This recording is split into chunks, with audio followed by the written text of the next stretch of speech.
Tonga, ko tahira I muri mai I te kōwhiringa pōti o taua Moutere. I tēnei wā, kei mua te tangata e tautoko hia ana e te iwi, I te tangata e tautoko hia ana e te kāhui ariki. No te ata nei, I riro ai I te rōpū manapori o Akelisi Pohiva, ngā tūru 13 o ngā tūru 17 o te whare pāremata o Tonga.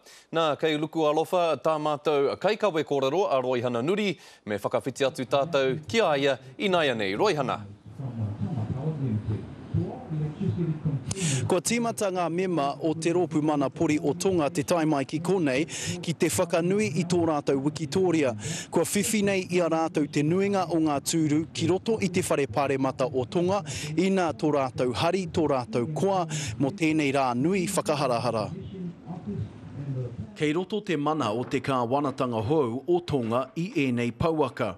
Kua ea te wā ki ngā kai pōti, kei ngā kai toranga pū te mahi nui I nāenei ki te whakatū I te kāwanatanga hou.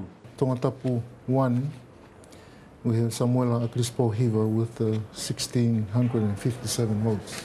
Kei mua te rōpū mana pori a Akelisi Pohiva, ara te pāti a te iwi I tērā a ngā ariki.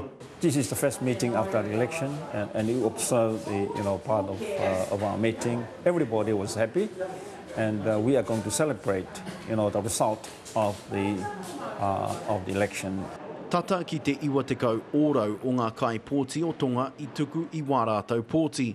I konei ngā mema pāre mata o Aotearoa hei kai tiro mō te rā. We had 882 votes in the booth that I watched the count at and only 2 invalid votes, which I think is pretty fantastic.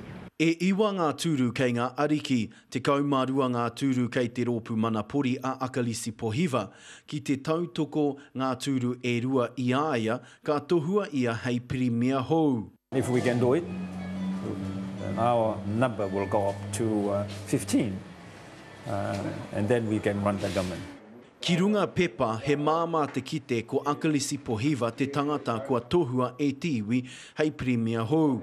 Engari tai hoake hei tā ngā māngai tōranga pū o Tonga. Their perception of the democracy is slightly different from reality.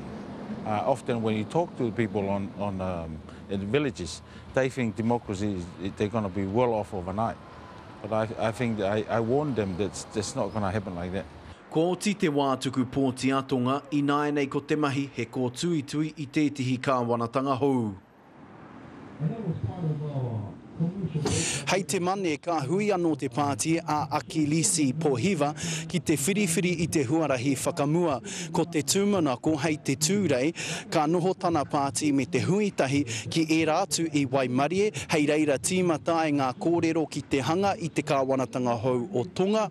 Ko te mahi I nāenei, kei te kaitahi rātou I ngā hua o te Wikitoria. Tēnā rawa atu koe e Roihana rawe o Pūrongo I tēnei wiki.